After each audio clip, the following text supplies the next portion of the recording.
desperdiça a chance, cria, não alivia o adversário, e realmente está fazendo jogo. Depois de quantos jogos que o Flamengo não ganha do São Paulo, né? No Maracanã. Então, está de parabéns. E o São Paulo tem que repensar e o Crespo ver o que está acontecendo com zaga, porque São Paulo levar assim tão fácil os gols não é comum. É verdade, o Flamengo não vencia o São Paulo havia 9 jogos, ou seja, um tabu longo, ainda mais para um time, né, com os jogadores e com a qualidade que o Flamengo tem. Então havia bastante tempo que o Flamengo não conseguia vencer o São Paulo. Agora chama muito a atenção, Rafa, pelo menos para mim, né, no detalhe nos gols do São Paulo, como os jogadores do Flamengo estavam completamente sozinhos para finalizar. Um deles, inclusive, havia 2 jogadores do Flamengo no primeiro pau. Esse é o do toda a defesa, curto. a gente vai rever os gols agora, toda a defesa do São Paulo posicionada praticamente no segundo pau. E no primeiro pau, o Bruno Henrique faz o gol, mas o Arão já podia ter feito, porque os dois estavam absolutamente sem marcação. Você lembra do gol da eliminação do Liverpool contra o Barcelona na Liga dos Campeões? Sim. O Arnold bate um escanteio, mas ele bate direto o escanteio, né? Pro Origi completamente livre ali na pequena área. Olha esse lance que eu estava falando, olha lá. A batida é rápida e os jogadores do São Paulo não estão prestando atenção na batida, né? E aí o Arrascaeta joga na primeira trave, são 2 jogadores do Flamengo completamente sozinhos para fazer o gol. Esse é o primeiro gol do Flamengo, né? E isso chama muita atenção. A desatenção num jogo que está parelho, a desatenção num jogo que está apertado, que você construiu vantagem, que você conhece o poderio do adversário. Então, assim, é claro que passa pela qualidade do Flamengo, mas o São Paulo, a desatenção nas bolas paradas foi assustadora. Mas, além disso, é uma equipe que hoje, pelo que viveu, no que a gente chama de primeiro semestre, né? Enfim, a disposição que colocou para buscar o título paulista, cobra um preço na capacidade do São Paulo de competir dentro dos jogos. Vai caindo o ritmo, vai caindo o ritmo, vai caindo o ritmo, os espaços aparecem. Quanto mais espaços, melhor para o Flamengo. E corroborando com o Pet, o Bruno Henrique é monstro em todas as circunstâncias, é óbvio. É que com espaço é pior ainda a situação, né? Embora nenhum dos gols dele, nenhum dos gols que ele marcou hoje tenha sido na transição, né? Com o espaço. Mas né? até o giro do domínio em cima do Igor Vinícius é de uma facilidade absurda. Não tem nem a aproximação do Arboleda na sobra. São 5, cara, é linha de 5. Aproxima, impede o chute ou atrapalha minimamente. Nem isso acontece. Foi um time assustadoramente desatento, o São Paulo, para quem fazia um jogo parelho até ali. Essa é a virada, né? A finalização da entrada da área. Olha o gol, por exemplo. Ó. Até o pessoal, torcedor do São Paulo, estava reclamando do Igor Vinícius, que, segundo alguns torcedores, teria falhado em 3 gols do Flamengo na marcação. Seriam 3 gols. A cabeçada do Bruno Henrique, né, que é ele que está marcando o Bruno Henrique naquele momento. Essa daí, né, esse gol do Bruno Henrique, que ele deixa o Bruno Henrique girar em cima dele, ó, e meio que desiste da marcação. E os torcedores estavam reclamando também que o primeiro gol do Bruno Henrique, né, aquele desvio no primeiro pau, era a posição do Igor Vinícius. Você acha que o pessoal está pegando no pé demais ou eles têm razão de reclamar do Igor Vinícius, Pet? Não, de reclamar sim, tem razão, mas nesse primeiro gol não sei se é posição dele, porque, olha aí, 2 falhas muito grandes. Primeiro, escanteio cobrado curto, ninguém está lá para marcar esse escanteio curto. Então, De Arrascaeta recebe essa bola à vontade de girar, de olhar e de cruzar, com um cruzamento com passe, porque ele viu, literalmente, os 2 jogadores do Flamengo sozinhos. Então, De Arrascaeta, com qualidade que tem, logicamente que vai fazer esse passe sozinho, sem marcação nenhuma, vai acertar. De 10 vai acertar 9,5.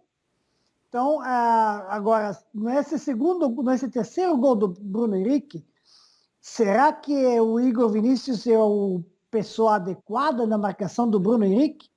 Bruno Henrique é muito bom de cabeça, é alto, tem uma impulsão muito boa, joga bem de cabeça. Então, São Paulo tem marcadores mais altos, tem marcadores mais calibrados para isso, para marcar tanto o Gustavo Henrique, que é bom de cabeça, Villarão, Rodrigo Caio, e Bruno Henrique. São os 4 que podem fazer gol de cabeça. Tem maiores chances de fazer gol de cabeça. Não digo que os outros não podem, mas numa bola parada, realmente acho que pecaram nesses detalhes e eram fundamentais. Um jogo assim grande, entre 2 times grandes, se define nos detalhes.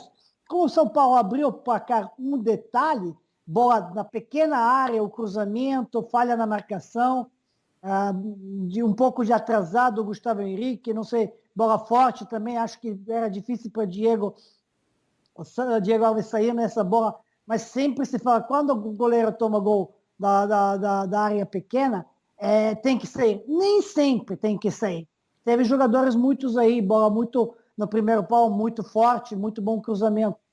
Mas acho que segundo tempo realmente impressionante da parte do Flamengo. Primeiro, equilibrado, talvez um pouca a vantagem do São Paulo nas finalizações, nas chances criadas. Teve extraordinária defesa aqui do Diego Alves, que ele pode falhar como todo mundo falha, mas ele salva muito.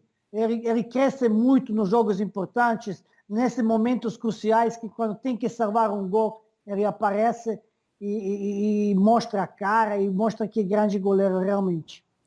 Vamos fazer o seguinte, a gente tem duas ilustrações para mostrar aqui, uma com os números do jogo, enquanto a gente está vendo ainda os melhores momentos da partida. A gente vai mostrar aqui os números do jogo e depois um mapa de calor do jogo também para a gente entender. Estão juntos. Bruno Henrique pegando fogo. Então, olha só, dá uma olhada, Pet e Rafa. Primeiro os números, né? 48% de posse de bola do Flamengo, 52% para o São Paulo. Finalizações, o São Paulo finalizou mais, veja só, 16 finalizações a 11 para o São Paulo. Foram 24 faltas cometidas no Flamengo, 16 do São Paulo, 82% de passes certos do Flamengo contra 72 do São Paulo, 413 passes trocados pelo Flamengo e 335 pelo São Paulo, 18 desarmes do Flamengo, 25 do São Paulo. Agora, olha só o mapa de calor, principalmente do Flamengo. A zona maior de atividade ali, claramente são pelas laterais, muito mais pelo lado esquerdo, que é exatamente onde joga o Bruno Henrique, né, Rafa? Já tinha sido assim contra o Defensa e Justiça, né? Que gerou até a demanda para o BKSS trocar, ainda no primeiro tempo, o encaixe dele da marcação, tentando dobrar, encurtar, né, um pouco a distância para o Bruno Henrique, também enfrentando uma linha de 5. Isso chama muita atenção, porque ele levou vantagem sistematicamente em cima do lateral adversário, sendo que, a princípio, quando você joga com uma linha de 5, esse espaço está encurtado, né? E a gente viu, a jogada do segundo gol é um bom exemplo. Não estava encurtado. O Igor estava distante, ele entra em dúvida porque o Felipe Luiz infiltra, e quando tem o giro do Bruno Henrique, não tem aproximação nenhuma do Arboleda, há uma distância gigantesca, né? Está dentro da área, está distante lateralmente. Qual é a vantagem de jogar com os 3 zagueiros em linha de 5 se você é incapaz de trabalhar a profundidade, tendo sempre uma cobertura, uma sobra ao que é esse confronto 1 contra 1 de um cara como o Bruno Henrique? É zero, né? Vai para o saco. E foi o que aconteceu com o São Paulo. Ele muito acima. E sobre os números do jogo, eu acho o mais curioso que a gente estava falando na descida aqui. Esse time que finaliza certo 4 vezes no segundo tempo e faz 5 gols, né? Como o segundo tempo é um segundo tempo onde as coisas encaixam perfeitamente para o Flamengo. As 4 no gol foram gol e o outro gol ainda é contra, né? Então sai um placar elástico num jogo que talvez não tenha sido produzido para tanto, por mais que a gente saiba da qualidade do Flamengo no momento de definir as jogadas, né? E o São Paulo, se a gente, né, o Pet até falou que achou que o São Paulo foi um pouquinho melhor do que o Flamengo no primeiro tempo, né? A gente viu o número de finalizações, a maior parte dessas finalizações aconteceram exatamente no primeiro tempo do jogo, onde o São Paulo criou bastante, podia ter feito até, brinquei que 0-0 era um placar mentiroso ali, o ideal talvez fosse um 3-3, né? Porque tamanho número de chances que as duas equipes criaram na primeira parte do jogo. E acho que a defesa do São Paulo continuou falhando no segundo tempo. A do Flamengo parou porque o São Paulo abriu mão do jogo a partir do momento que fez o primeiro gol, né, Pet? Teve essa impressão ou não? É que, sim, parece que tem essa impressão, mas não é enganosa, né? É enganosa. Acho que não quis abrir isso. Acho que as mudanças também que o Crespo fez, e aí já tinha poupado, né, alguns titulares, depois entra Rigoni, entra Benítez. Acho que queria matar o jogo, mas pensou que vai matar o jogo pela naturalidade, né?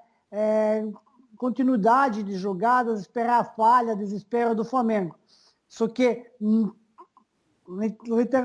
acho que não contava com desintenção, né, e desconcentração na parte defensiva total. E aí, para o Flamengo, você dá a brecha que Bruno Henrique faz um gol e avisa, já que foi anulado, que começou o Flamengo a jogar muito. Logo em seguida faz o primeiro gol, faz o segundo gol em 2 minutos. E aí, quando fez esse terceiro gol de cabeça, que é um golaço também, acabou o jogo. A questão era assim, quanto o Flamengo vai fazer. E aí fez 5.